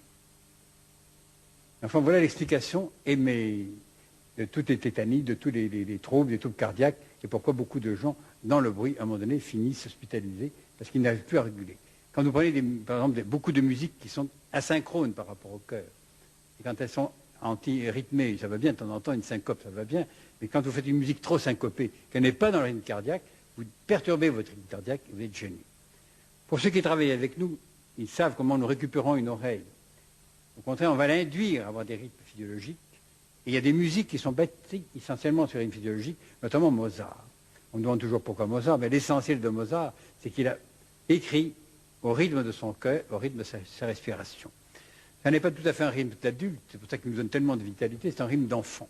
Mozart a été conditionné lui-même pour avoir eu la chance de composer dès l'âge de 3 ans, c'est qu'il lui a donné la chance, à un moment donné, d'avoir un rythme donc accéléré, mais il a toujours été jeune, et que vous preniez Mozart au début ou à la fin, c'est toujours du Mozart jeune. Par contre, avec un cœur qui bat si vite, il est mort très jeune. Ce phénomène de son usure était celle-là. Vous pouvez quand même écouter du Mozart, vous n'allez pas mourir tout de suite, mais il va tout de même vous donner beaucoup d'énergie et beaucoup de vitalité. Faites-le, vous ne les écouterez jamais. Assez. Une autre musique qui est bâtie sur le rythme et sur la respiration, c'est le grégorien. Mozart a ceci d'extraordinaire, c'est que non seulement il joue sur toute l'oreille, mais il implique de faire ressortir tout ce que l'oreille sait nous donner. L'oreille, je vous l'ai dit tout à l'heure, a deux appareils, un qui se trouve être le vestibule, l'autre qui se trouve être la cochlée. Le vestibule est la partie la plus archaïque, elle est faite d'un organe qui, une partie s'appelle l'utricule, l'autre le sacule. L'utricule est faite pour l'horizontalité de la tête. Il faudrait que les écoutons ont une posture bien définie. Deuxièmement, le sacule est fait pour assurer la verticalité. Il faudrait que les écoutants ont une verticalité du tronc. De surcroît, le nerf qui fait marcher le muscle étrier et le nerf qui fait marcher tous les muscles de la face. Pour les dames qui sont ici, elles savent faire des sons, elles verront disparaître leurs rides. Pour les hommes, c'est pareil. Enfin, c'est le meilleur lifting. C'est le même nerf qui innerve le muscle de l'étrier et qui va innerver, à un moment donné, tous les muscles de la face. Vous avez une belle image pour vous rendre sourd. Vous n'avez qu'à prendre la tête de Beethoven, qui s'était réduit comme à un moment donné, comme une peine fripée. Il a fait tout le geste qui l'a rendu de plus en plus sourd sans s'en rendre compte. Il aurait fait l'inverse, et il aurait joué peut-être autrement. Ça aurait été dommage pour nous parce qu'il a laissé de belles choses. Par contre, si vous regardez la face de Mozart, il est mort jeune, il n'y avait rien. Il avait au contraire un front très ouvert et aucune ride nulle part. Eh bien, je pense, avant que vous me posiez des questions, qu'il faille sensibiliser les pouvoirs publics. Et je vous dis tout de suite, c'est une usure de longue haleine. J'ai commencé, moi, à me battre contre le bruit vers 1950, à peu près. Et je suis long à décourager. Mais je suis arrivé quelque temps plus tard à faire que la surdité professionnelle soit enfin agréée pour avoir une indemnisation pour les malheureux. Encore que c'est très difficile. Et je vous donne quelque chose qui est malheureusement arrivé. Impossible de faire accepter pour un malheureux qui devenait sourd sur les réacteurs qu'un jour il ait la chance d'être remboursé de quoi que ce soit. Et j'ai consulté dans plusieurs arsenaux et subitement j'ai appris par le colonel qui était là que quelqu'un venait enfin d'être accepté pour surdité professionnelle. Pour moi c'était la joie, c'était l'aboutissement. Or, c'était la secrétaire de ce brave colonel qui avait été acceptée comme sourde parce qu'elle tapait à la machine. Alors, elle tapait à la machine, elle avait rendu sourde. Alors, j'ai demandé, bien sûr, d'examiner son oreille. Ce qui était le plus beau, c'est qu'elle avait une autospongeuse. C'est-à-dire, rien à voir avec le phénomène de surdité professionnelle. Elle avait une surdité qui est opérable, qui n'a rien à voir, une unité de transmission de perception. C'est la seule femme que j'ai vue d'emblée bénéficier d'une rente d'État pour surdité professionnelle. C'est vrai qu'on peut peiner avec une machine on n'en a plus maintenant, tant mieux, mais une machine à écrire, le tap, tap, tap, tap, semble rien, Et ce sont ce qu'on appelle des transitoires. C'est un son brutal, et l'oreille ne peut pas supporter les transitoires. Elle n'a pas le temps de se défendre. Elle n'a pas, même si vous envoyez très vite un faisceau très lumineux dans l'œil, il n'a pas le temps de se contrarier assez vite. Il y a un temps de latence.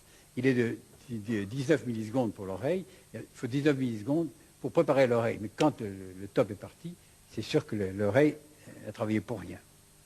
Donc il faut sensibiliser les pouvoirs publics.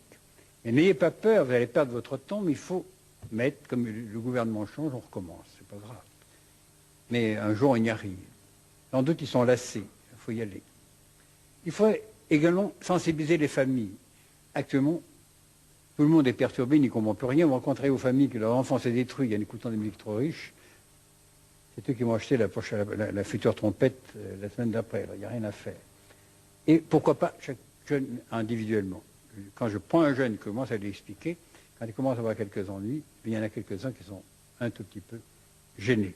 Peut-être qu'il serait bon que nous montions, nous qui travaillons dans ce domaine, à un moment donné, et qu'on prenne un peu de temps, et qu'on les mette pendant 2 quarts d'heure sur une oreille qui n'entend rien, avec des fils, avec une oreille électronique, c'est facile de mettre le sujet pendant un bon quart d'heure, comme s'il était avec des oreilles comme les chiens de chasse.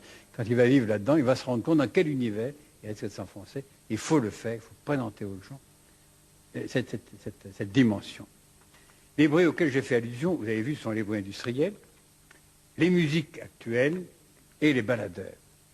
Quand les baladeurs sont apparus, immédiatement j'ai vu le danger et je me suis permis d'agiter en France la direction de Sony que je connaissais bien.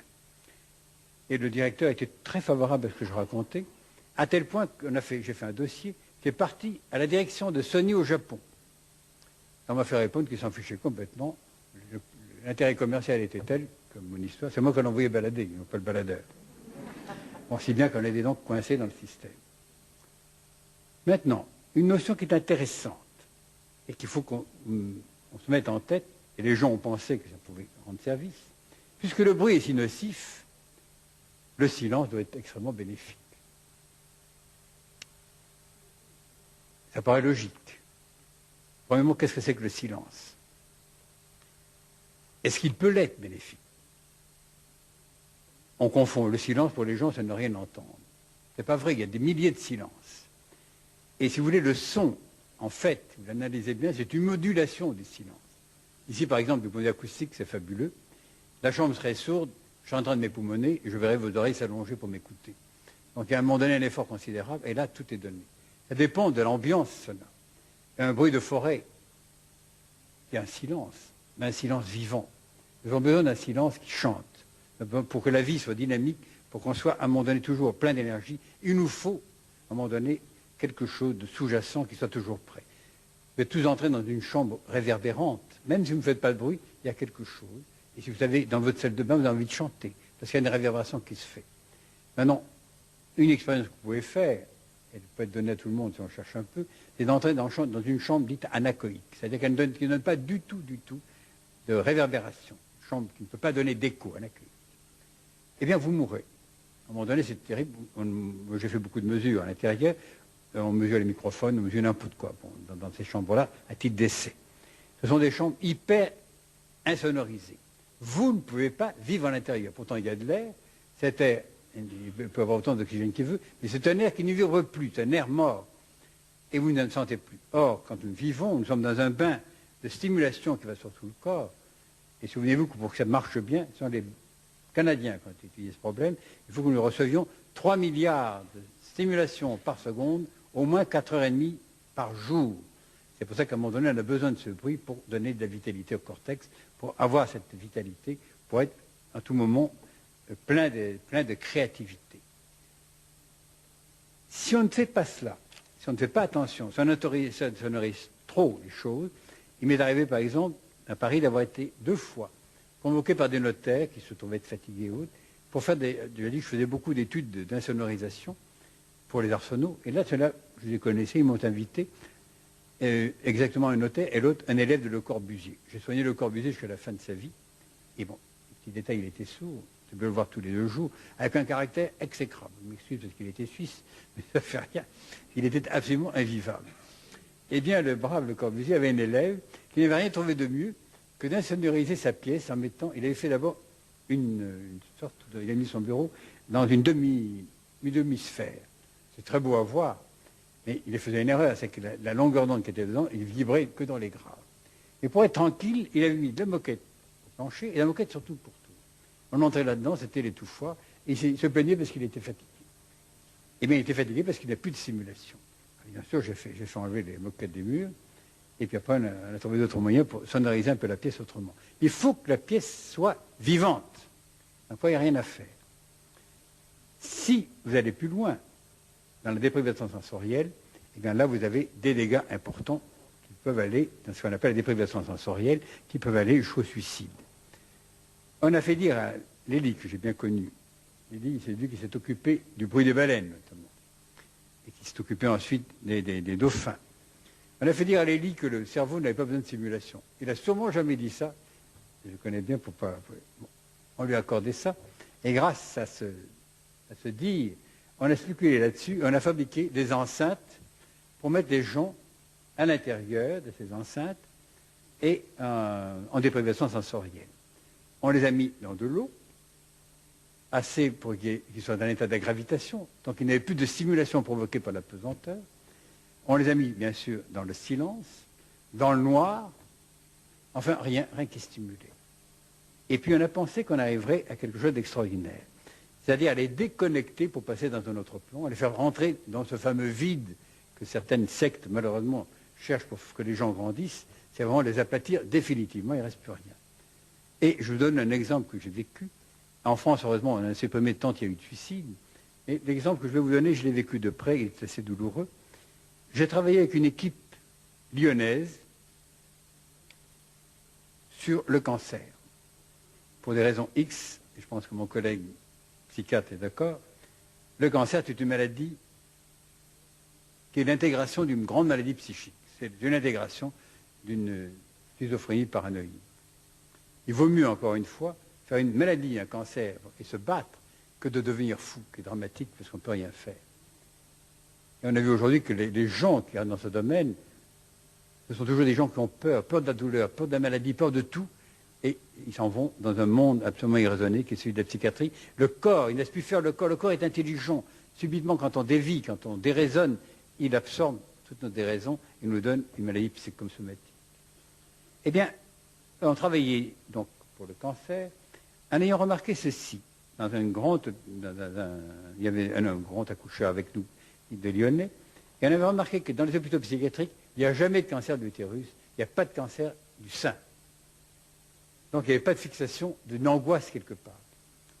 La chance, il y avait un cancer, le sujet. Déjà, quand un psychiatrique commence à s'enrhumer, ça commence à aller très bien. Il va mieux. Il sort de son cauchemar vivant. Eh bien, le psychiatre est arrivé. Il y avait un psychiatre psychanalyste qui était avec nous dans la recherche. Il est arrivé, il dit, ça y est, j'ai trouvé quelque chose, c'est les caissons. Moi, je connaissais les caissons en Amérique. J'ai dit, attention, va le danger. Non, non, non, c'est fabuleux. J'ai dit, attention. Il dit, de toute façon, je ne le ferai pas aux gens sans l'essayer. Bon, méfiez-vous. La semaine d'après, il s'est suicidé. C'est-à-dire à quel point c'est violent. Alors actuellement, il existe encore quelques caissons qui existent, qui arrivent à faire payer très cher le droit de se suicider. Mais enfin, ils ont modifié un petit peu leur technique. D'abord, c'est une chambre éclairée à l'intérieur. On fait passer de la musique douce. Alors, il vaut mieux être dans votre salle de bain, ça coûte moins cher. Et vous avez la chance d'avoir un paysage tout à fait différent. Autrement dit, je vous ai exposé là un tout petit peu tous ces propos pour vous montrer l'importance que revêt la pathologie du bruit. Et on n'y pense jamais. Souvenez-vous encore que ça alimente beaucoup de choses. Et surtout, je vous l'ai fait passer pour préciser combien il est temps de s'en alarmer. Et j'espère que maintenant vous allez vous battre aussi. Et combien il est temps de s'en défendre. Voilà, vous me posez toutes les questions que vous désirez.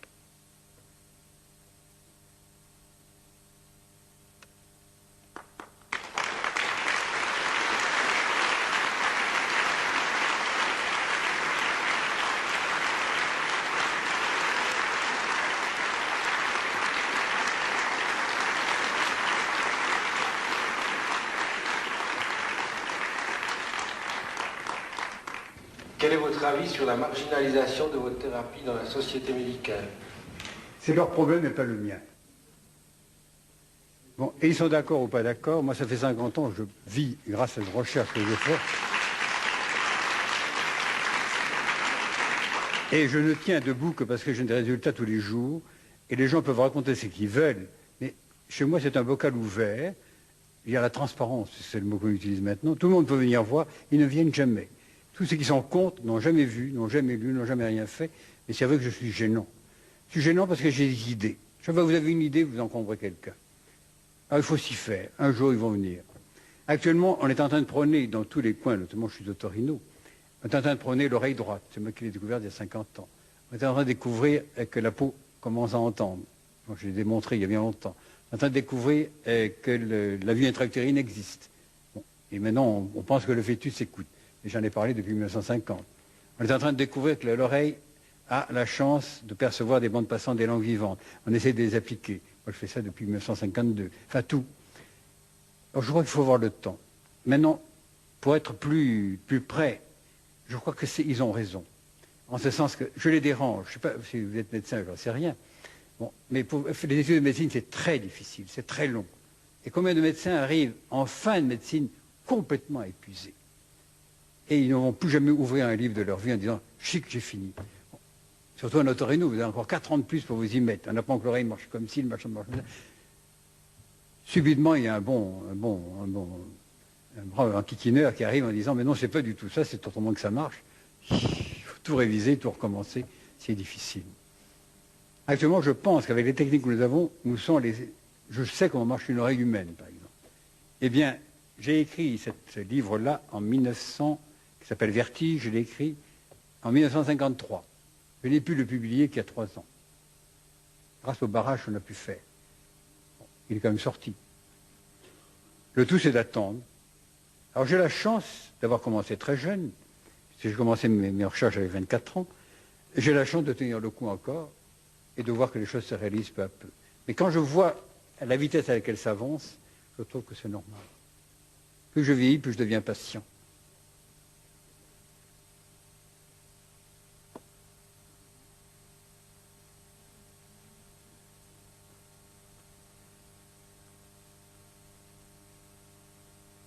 C'est d'autant plus grave ce que vous avez posé là comme question, c'est que celui qui pâtit du système, c'est le malheureux qui ne veut pas venir se faire soigner, qui ne peut pas.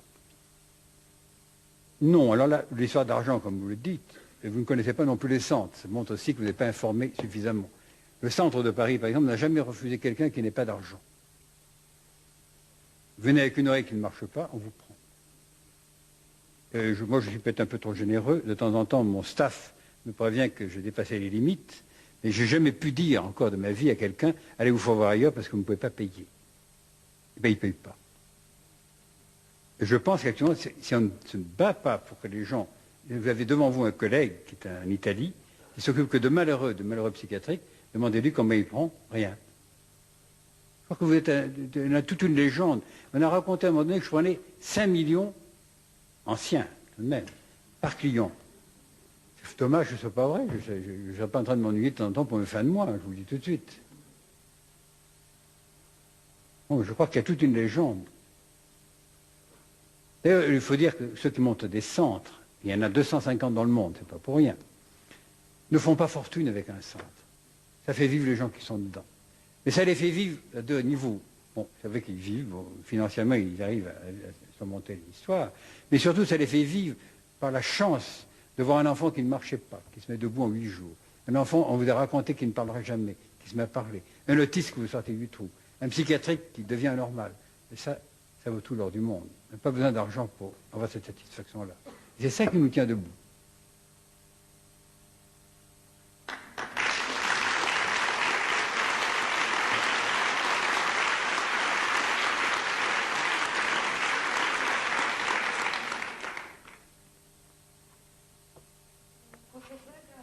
On connaît la manière dont l'enfant entend les bruits de sa mère, la voix et tous ces bruits. Et vous avez dit un jour qu'on pouvait arriver à que la mère entend les bruits de son enfant jusqu'à pouvoir percevoir sa mort quelques minutes à l'avance. C'est vrai. Vous qui êtes coucheur, le problème se pose pour vous aussi très fort. Mais c'est vrai que actuellement, nous savons par où passe le son pour aller au fœtus. Il passe par la voie vertébrale, par la colonne vertébrale, et il va joindre, à un moment donné, tout le pelvis. Et le pelvis, quand on met les mesures, tous les sons que l'on envoie, même sur le crâne, le pelvis va, à un moment donné, chanter comme une cathédrale. Il n'y a qu'une chose que nous n'avons pas toujours expliquée, c'est qu'il se dégage des harmoniques qui sont toujours des harmoniques impaires. C'est curieux. Pourquoi, j'en sais rien. Mais c'est vrai que pour la femme qui accepte son enfant, et la femme qui accepte son enfant, vous savez bien, vous mieux que nous, qu'elle est heureuse de montrer cet enfant qu'elle porte, elle a une posture, ça tient bien, elle porte l'enfant devant elle avec fierté. Une mère qui ne veut pas d'enfant va se tenir comme ça, elle le rejette. Et subitement, il ne passe plus rien au niveau de la colonne. Nous avons le même ennui également quand une mère, pour des raisons X, alors médicales, est obligée de s'allonger. Allongée, la colonne vertébrale fait autant de séparation qu'il y a de vertèbres. Parce que lorsqu'elle se tient bien, eh bien, les vertèbres sont liées entre elles par des ligaments et une tension musculaire très forte, et ça devient une canne vibrante. Là, ça marche bien, et l'information va passer. Vous vous souvenez donc qu'on se bat pour savoir si ce sont les aigus ou les graves. Et vous savez également qu'il y a une autre question que se pose l'accoucheur. Vous devez vous la poser aussi. Pourquoi, à un moment donné, le fœtus change et tombe la tête? Eh bien, il arrive à un terme, vers le 8e mois, où il a besoin d'entendre sa mère de plus en plus. Et pour lui, le meilleur moyen, c'est d'aller mettre la tête contre la couronne pelvienne. Et là, il va avoir l'information qui passe à tout moment. C'est pour entendre sa mère. S'il la refuse, il ne tourne pas. Il peut y avoir des incompatibilités. On se bat pour savoir si elle entend. Maintenant, certaines prétendent que ce sont les graves. Moi, je prétends que ce sont les aigus. Je prétends que ce sont les aigus pour deux raisons. Premièrement, si vous faites passer des graves, il ne se passe rien en clinique. Vous savez, puisque vous utilisez les mêmes techniques. Dès qu'on passe les aigus, tout s'allume. Dès qu'on passe la voie de la mère, un aigu, l'enfant revit, replonge dans sa vie intra-utérine et tout. Passer des graves, il s'endort. Stop. Deuxièmement, mais Retsus le savait déjà au siècle dernier, vous avez, Vandal a démontré en 1923, l'oreille du fœtus est beaucoup plus riche que l'oreille de l'enfant plus tard en fibres sensorielles. Mais son oreille marche comme un filtre. Elle coupe tous les graves. Elle coupe tous les graves, non pas chez le fœtus humain, mais chez tous les fœtus des mammifères. Sans quoi la vie dans un utérus est impossible. On entend le bruit du ventre de la mère, on entend le cœur, on entend la respiration, les mouvements qu'elle fait, les mouvements que fait le fœtus, son propre cœur. Ça fera un marasme tel que c'est invivable. Pour barrer tout ça, l'oreille marche comme un filtre, elle coupe tout à partir de 2000. C'est pour ça qu'ils n'entendent plus que les aigus. Donc la vie devient... C'est purement un phénomène de physiologie. Nous le savons, nous, quand un enfant va naître, il n'entend toujours pas les graves. Et on le connaît par la contraction auditive vocale. Avant qu'il prenne sa voix d'adolescent, il lui faut 12, 13, 14 ans. C'est un moment de la puberté qu'il va enfin entendre les graves et sa voix va, à un moment donné, muer vers les graves. Mais au début, il n'entend que les aigus. C'est déjà la preuve. Alors, je vous disais, c'est vrai que nous essayons par les bruitages, mais c'est difficile à démontrer parce qu'on n'a pas d'appareil assez sensible, que le fœtus est en train d'informer sa mère seulement quelque chose. Et la preuve, vous le connaissez, c'est que quand une mère perd son enfant, elle le sait tout de suite. Il y a donc quelque chose qui a communiqué. Il y a autre chose qui est très troublante, et ça doit vous arriver chez vous plus souvent que ce que nous pouvons voir. Un enfant est tout heureux d'avoir sa mère. Et un jour, on ne sait pas pourquoi, il est à peu près entre 15 mois et 3 ans, il se met à pleurer terriblement. Ce n'est pas la peine de faire d'examen, la mère est enceinte. Subitement, il a perdu sa mère. La mère est transformée. C'est l'enfant qui fabrique la mère. C'est l'enfant qui, à un moment donné, transforme complètement. Nous, il nous faut l'examen du laboratoire, le lapin, le machin, le truc. L'enfant le sait tout de suite. Il se passe entre deux êtres 1000 choses qui sont très importantes, et notamment ce phénomène. Professeur, j'étais venue ici un petit peu dans l'espoir de connaître un petit peu la méthode Tomatis, parce que je ne connais rien du tout de cette méthode. Pouvez-vous nous en parler, enfin, nous dire à quel genre de gens elle s'adresse? Si on peut aider des adolescents en difficulté, par exemple. Eh bien, le raccourci le plus facile que je peux vous donner pour aborder tout de suite, sans quoi il y a votre soirée, et c'est, nous faisons de la pédagogie auditive. Nous apprenons aux gens à écouter. Et dès l'instant où le sujet se met à écouter, eh bien, il commence à s'humaniser. Être humain, ça veut dire avoir la chance de communiquer, avoir la chance d'être vertical et avoir la chance également d'avoir une latéralité qui apparaît. Sans langage, vous n'avez pas de latéralité. C'est une trilogie obligatoire, une sorte de spéciation qui fait qu'il faut les 3 éléments pour pouvoir aboutir à devenir un être humain. Mais pour devenir un être humain, il faut traverser pas mal de choses. Il faut déjà traverser la vie intra-utérine. Si celle-là se passe bien, on vit dans un paradis fantastique qui nous appartient, avec un petit malheur, c'est qu'au moment où ça va le mieux, au moment où on est enfin le maître du royaume, eh bien, on est évincé. On ne sait pas encore si c'est trop le fœtus qui veut sortir, ou si c'est la mère qui... Je pense que c'est le fœtus qui demande à sortir. On le voit, la différence, notamment chez les prématurés. Le prématuré a toujours un manque, parce que ce n'est pas lui qui a décidé, on l'a mis dehors au moment où il ne fallait pas. Je peux vous en parler, je suis un prématuré, c'est peut-être pour ça que je fais toujours de la vie intra-utérine. Prématuré de 6 mois et demi. Eh bien, il y a donc là quelque chose, je pense, de profond. Si quelqu'un a à un moment donné un drame à ce moment-là, on peut le récupérer en lui faisant revivre cette période, et nous avons beaucoup de prématurés que l'on remet en selle, malgré leurs petits problèmes. Des fois, malheureusement, ils ont des problèmes qui sont beaucoup plus profonds, organiques. On peut les aider. Mais s'il n'y a pas d'autres problèmes, on va les récupérer rien que par la voie de la mère ou par l'édition intra-utérine. Eh bien, quand on va prendre le cursus de quelqu'un qui vit dans le ventre de la mère, qui va naître, qui va ensuite progresser, on a des étapes, et ces étapes, si elles s'arrangent bien, ça donne à l'autre bout un homme qui va bien, ou une femme. Mais si ça ne marche pas très bien, eh bien, il va y avoir des étapes. Si l'enfant va bien dans l'utérus, ça va bien. Si la mère est pathologique, il aura des problèmes. Surtout si c'est un émotif. Si la mère est folle, entre guillemets, enfin, c'est un terme un peu vaste, eh bien, il y a de fortes chances d'être schizophrène à la naissance. Si c'est un émotif. On appelle émotif, nous, celui qui est intuitif, enfin, le long filiforme, bien caractéristique. Si c'est ce qu'on appelle, nous, un somatoïde, c'est-à-dire un corps, eh bien, celui-là se moque complètement. Dans toute sa vie, pourvu qu'il ait à manger et à bien dormir, sa vie psychanalytique est réglée, donc il ne se casse pas la tête. On le trouvera plus tard, parce que plus tard, vers la quarantaine, il ne saura pas se recharger. Il a été le musclé qui fabriquait ce qu'il voulait. Un jour, il n'a plus de muscles, il est désemparé. Voilà, celui-là, on va le soigner autrement. Bon. À la naissance, c'est un gros problème. Et si on a, à la naissance, certains tempéraments, qui sont plutôt paranoïdes, c'est-à-dire qui intellectualisent tout, et ils désirent certaines choses qu'ils n'ont pas obtenues. Et avec un drame, c'est qu'ils ont toujours raison. C'est difficile donc de les soigner, puisqu'ils vont faire quelque chose, et ils accusent à un moment donné leur activité sur des fondements qu'ils croient être vrais. C'est l'autiste. L'autiste, c'est un enfant, par une ligne, qui naît, il trouve qu'au fond, la naissance n'a pas été ce qu'il voulait, il n'a pas été reçu comme il désirait, et subitement, il va punir sa mère en ne parlant plus. On a toujours dit que c'était la faute de la mère. La mère n'y peut rien. Mais que feriez-vous devant un enfant qui refuse de vous parler, s'il était le vôtre? Au bout de quelque temps, c'est dramatique. Et la mère devient la mère de l'autiste aussi. Il y a toute une complication. Autrement dit, l'animal qu'est l'enfant, sur le plan humain, le plan animal, il va bien, la mère aussi, mais leur relation est morte. Et ça n'a pas duré. Bon. Si maintenant tout va bien à la naissance, ça se passe bien, il y a un autre cap à traverser, c'est celui qui va nous permettre de passer du langage à la mère, qui est dans tous les coins du monde, depuis la Chine jusqu'aux Caraïbes, et le même, c'est papa, pipi, popo à peu près. Ça, c'est la langue maternelle, là, voilà. Et un jour, il va falloir passer à un autre langage, c'est celui du père, qui est la première langue étrangère, la langue sociale. Là, il y a un problème. Si la mère abandonne l'enfant, elle le fait l'affront au père, car le père est celui qui va décider du langage.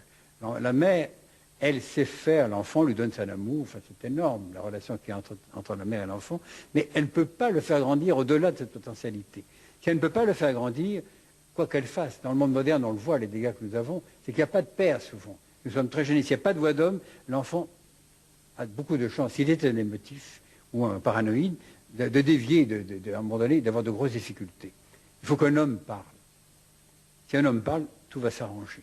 L'homme est celui qui va donner le passeport pour démarrer. Ça va se passer, démarrer un tout petit peu vers 2-4 ans, et surtout entre 5 et 7 ans.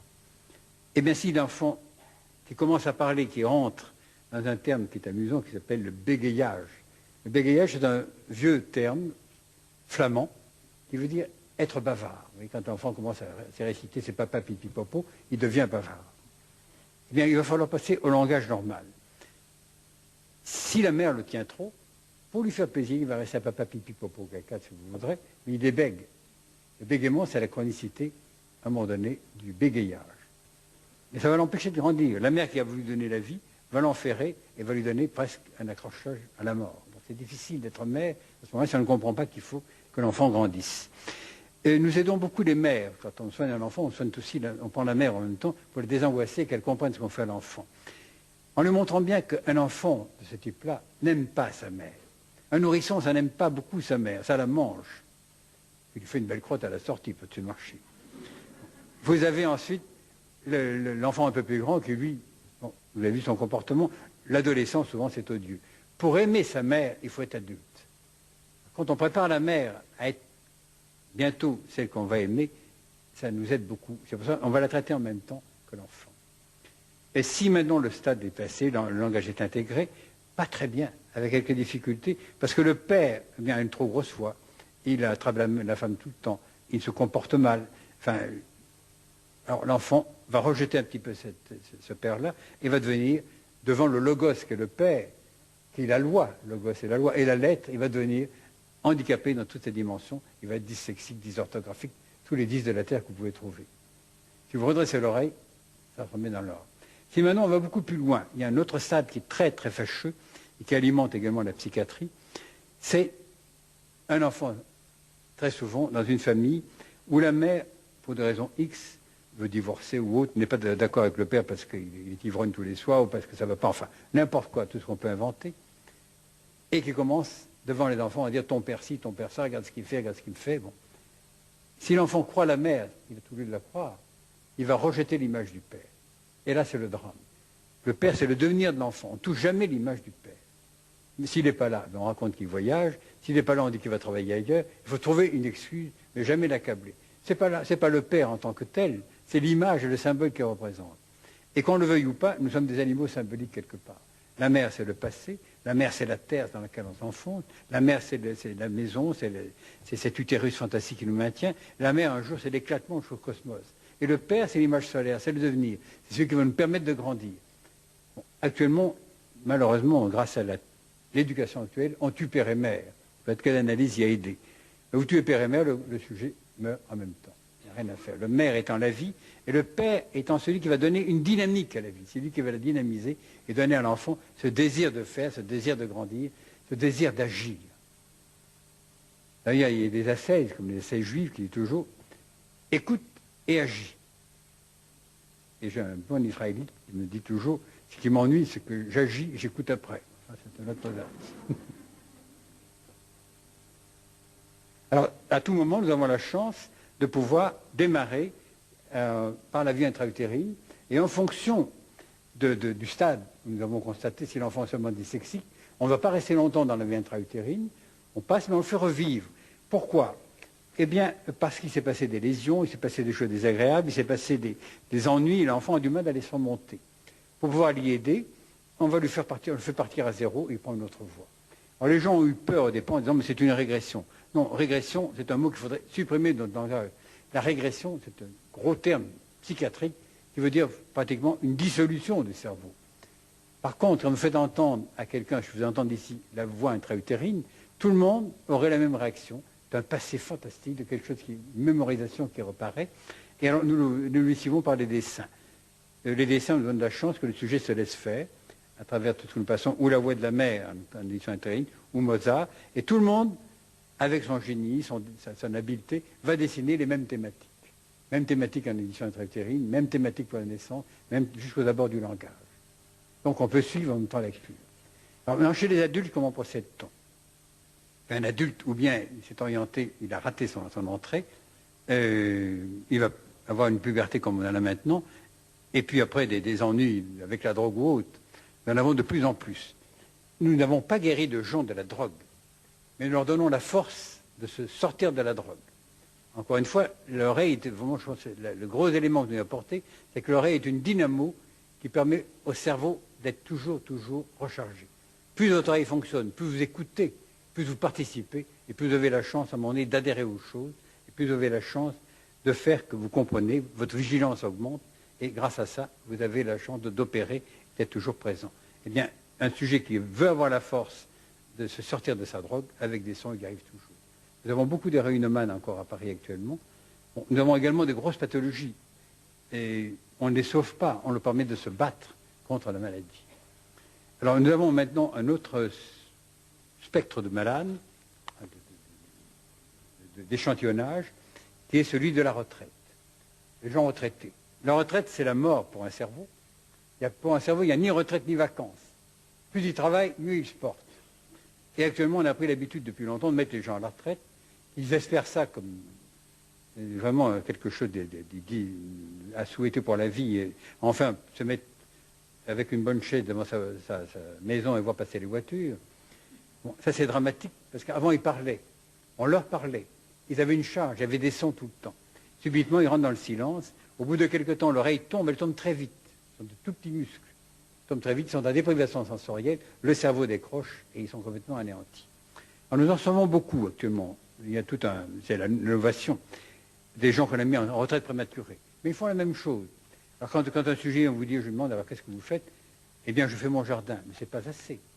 Surtout s'il était directeur d'entreprise, s'il a parlé ou s'il était n'importe quoi. Ou alors l'autre qui me raconte, ça me laisse toujours un peu pantois, maintenant j'ai la chance de pouvoir faire du bridge toute la journée. Mais avoir 100 milliards de cellules dans une cellule pour faire que du bridge toute la journée, c'est épouvantable. D'autant que notre cerveau ne nous appartient pas. Il appartient au genre humain. Le cerveau, c'est fait pour aider les autres. Bien, quand on a dynamisé les gens et qu'ils n'ont pu comprendre ce qu'on faisait, on les voit repartir comme de bons pèlerins pour se battre pour aider les autres. En France, c'était très difficile de faire que les gens d'un certain âge, parce qu'ils avaient la retraite, se mettent même à faire quelque chose en plus. Non pas qu'ils avaient peur de la retraite, mais en France, le don de quelque chose était devenu impossible encore quelques années. Ils n'auraient jamais offert une heure à quelqu'un d'autre pour l'aider. Maintenant, j'arrive à déclencher des phénomènes. Il vaut mieux que le sujet touche sa retraite et qu'il fasse quelque chose d'utile à l'autre, même si c'est un bénévolat. Je ne sais pas si les Suisses sont plus bénévoles que les Français, mais en France, c'est difficile à déclencher. Par contre, j'ai trouvé beaucoup de bénévolat en Amérique. Au Canada, j'ai vu des bénévolats pour les enfants handicapés extraordinaires. J'ai en tête un centre que nous avons visité avec mon épouse dans le Saskatchewan, qui était le suivant, il y avait 400 malades. C'est ça, 400 malades. Et 450 infirmières. On va dire déjà si c'était bien fait. 400 enfants handicapés, mais très handicapés. Des anencéphaloses ou presque, toutes les maladies, me dit Frère, tout ce que vous pouvez imaginer de plus dramatique. Mais il y avait 450 bénévoles en plus. Ça laisse toujours rêveur. Je pense toujours à ce centre parce que je pense que c'est unique au monde. Voilà ce que nous faisons. Alors comment est-ce qu'on opère? Peut-être le détail un peu plus loin. Nous avons une machine qui s'appelle l'oreille électronique. C'est simplement, au départ, quand nous l'avons mis en route, le souhait de faire ce qu'on appelle en matière de recherche un simulateur, un appareil qui marchait à la manière de. À la manière de quoi? De l'oreille moyenne. C'est l'oreille moyenne qui va nous permettre de tendre l'oreille, qui va permettre de tendre le corps, l'oreille qui va nous permettre de nous mettre à l'écoute. Et maintenant, nous sommes tellement sûrs de la fonction auditive que nous pouvons prétendre avoir non pas un simulateur, mais un modèle d'oreille humaine. On dit c'est un appareil qui sait écouter. Vous ne savez pas écouter, on vous met en parallèle. Au bout de quelques jours, eh bien, la musculature va jouer et vous allez apprendre à écouter. Pour faire jouer des muscles, nous avons besoin d'haltères. Bon, ces haltères, c'est ou du Mozart ou la voix de la mer. Non, vous savez tout, je n'ai pas rien à vous raconter. N'y a-t-il pas aussi un grand danger avec le verbiage, c'est-à-dire que la parole devient bruit et que, justement, l'enfant n'a plus d'attention envers, justement, ce qui est le plus noble de l'homme, c'est-à-dire la parole, donc la pensée, donc l'intellectualisme, le verbiage. Et l'autre chose, est-ce que vous avez pensé aussi à de la poésie, c'est-à-dire que non seulement vous soignez avec le son musical, mais aussi avec le son poétique, c'est-à-dire avec les sonorités poétiques d'un Verlaine ou d'un voilà. Voilà, ce que j'ai fait tout à l'heure, j'avais fait toute une plage pour le langage justement. Je pensais que j'allais déborder un tout petit peu l'intérêt des gens, que je n'en ai pas parlé, mais vous avez raison de soulever le problème. C'est sûr que le langage est encore plus traumatique que le bruit. À un moment donné, vous touchez, vous faites vibrer, vous mettez en résonance justement ce nerf pneumogastrique qui peut vous assassiner. Il y a 2 mots chez un émotif, vous pouvez le tuer, donc il faut faire très attention. Le discours peut gêner. Maintenant, la poésie est aussi fantastique, elle est une musique d'abord, mais elle peut être aussi dangereuse. Bon, ça dépend, à un moment donné, de l'accrochage. Le danger est d'entendre quelque chose de beau et que ce soit insidieux et de laisser passer le message. Si vous lisez que du Verlaine, c'est sûr qu'à un moment donné, c'est difficile. Si vous lisez également d'autres auteurs qui peuvent être déjà en difficulté avec eux-mêmes, vous risquez également de passer. Comme les musiques. Si vous prenez, vous faites passer, par exemple, au lieu de passer du Mozart, ce que nous faisons, vous faites passer du Schumann. Eh bien, de temps en temps, le sujet sort désespéré. Vous faites passer du Chopin, du c'est beau. On peut aimer Chopin à un moment donné. On n'écouterait pas du Chopin toute la journée. Vous faites passer du Chopin, vous avez des enfants qui se mettent en larmes tout de suite. Vous passez au contraire du Mozart, ils sont au paradis. Vous prenez un autiste qui est fermé à tout, vous lui passez du grégorien, il devient absolument transcendé tout de suite. C'est très fort.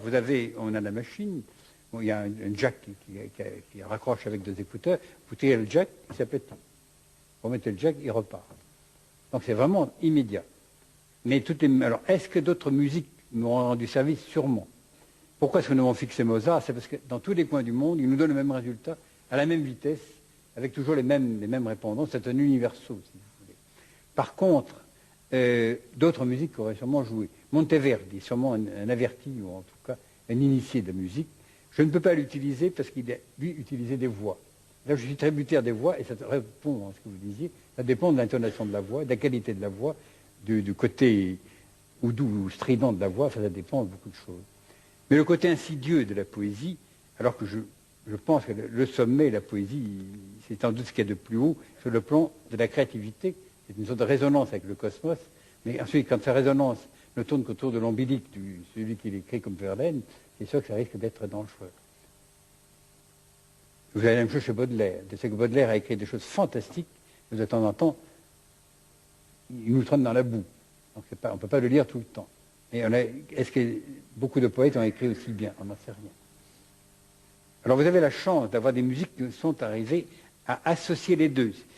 Si vous avez l'invitation au voyage de Duparc, vous pourriez vous la réciter, mais quand on a entendu Duparc, on ne peut plus la sortir de la musicalité de Duparc. Duparc avait une sensibilité telle qu'il a fait que maintenant, quand on pense à l'invitation au voyage, on a la musicalité sous-jacente qui vient tout le temps.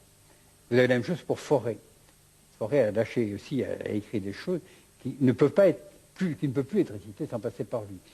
Je ne connais pas assez l'allemand, pas du tout, pas suffisamment en tout cas, pour apprécier les livres d'allemand dans la sémantique. Et c'est sûr que quand on traduit un livre allemand, ça ne veut plus rien dire. Il y a une sorte de cohésion entre la musicalité et le reste. On ne voit pas comment on peut réciter ou dire les choses autrement. Alors, si j'utilisais d'autres musiques, il faudrait s'amuser avec un ciseau de couper des petites rondelles pour prendre la qualité qui est belle. Vous pourriez faire la même chose avec Baudelaire. Il y a des choses qui sont fantastiques. À un moment donné, quand tout son repentir de ce qui s'est passé, cet accrochage à Dieu, on était aussi rarement aussi proche.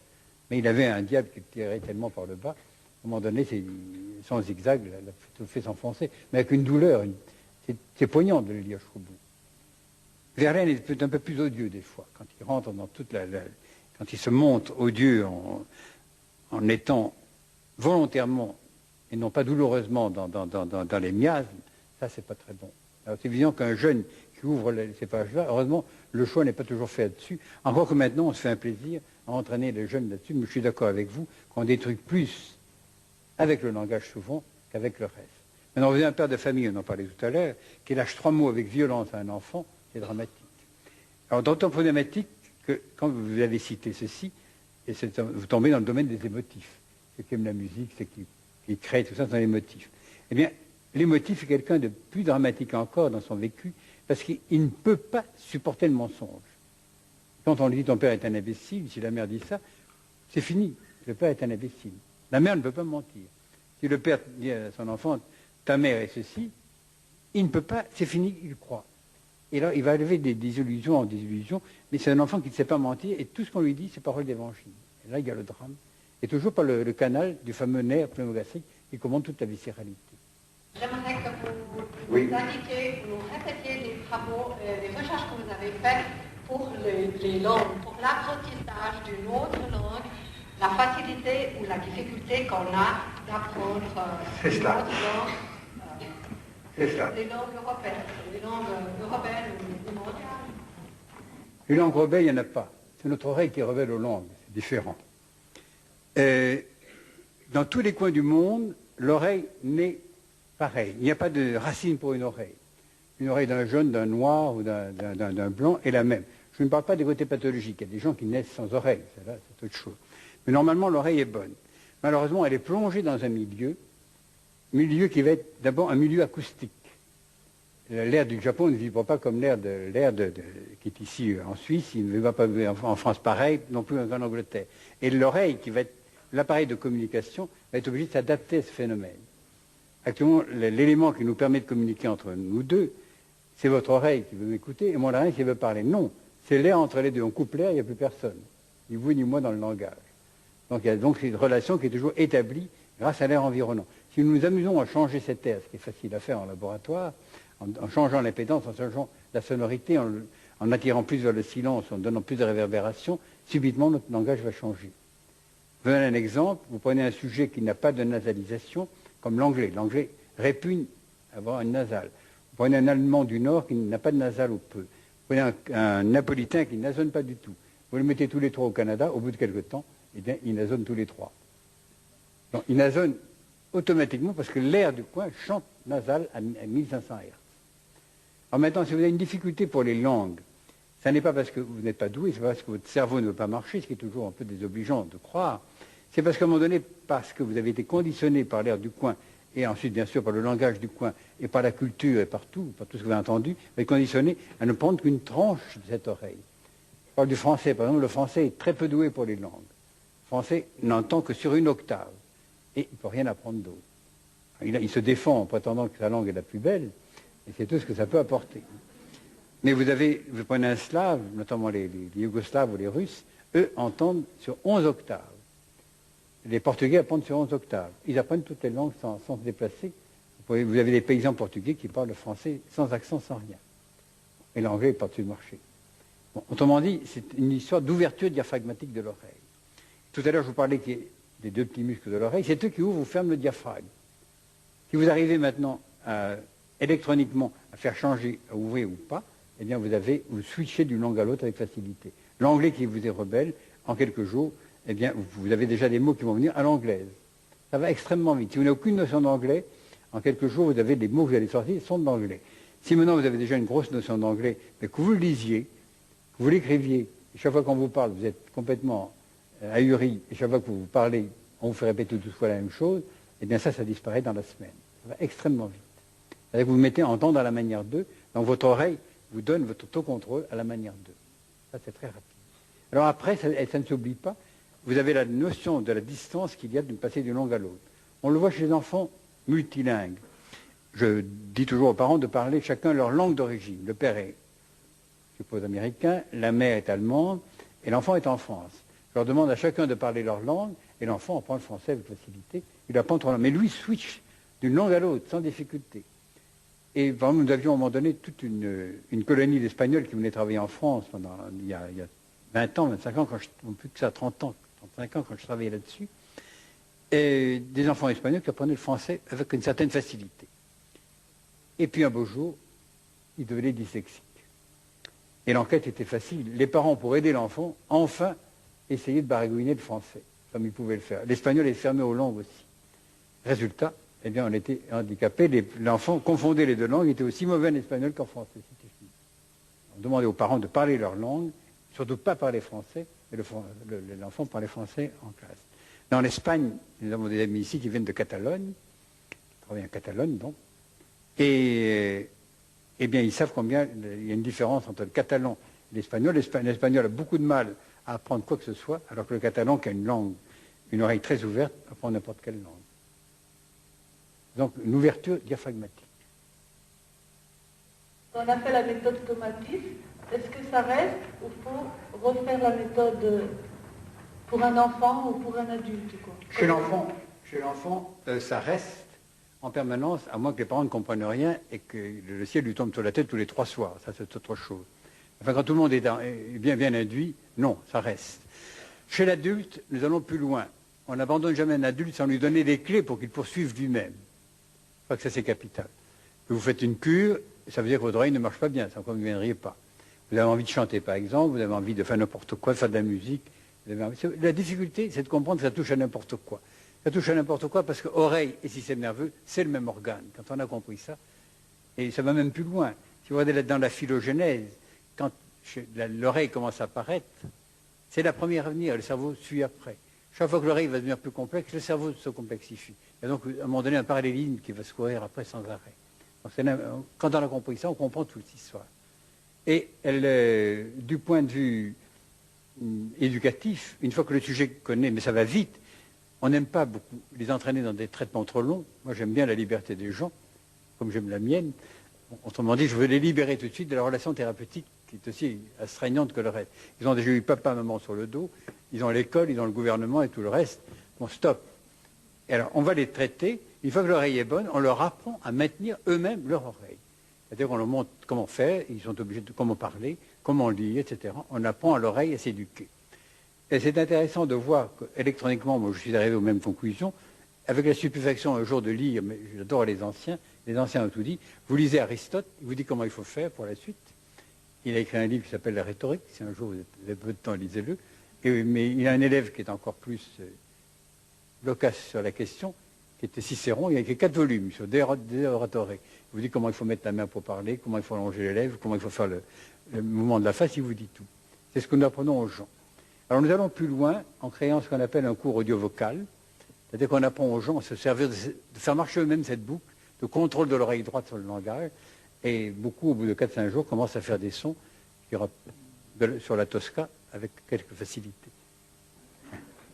Voilà.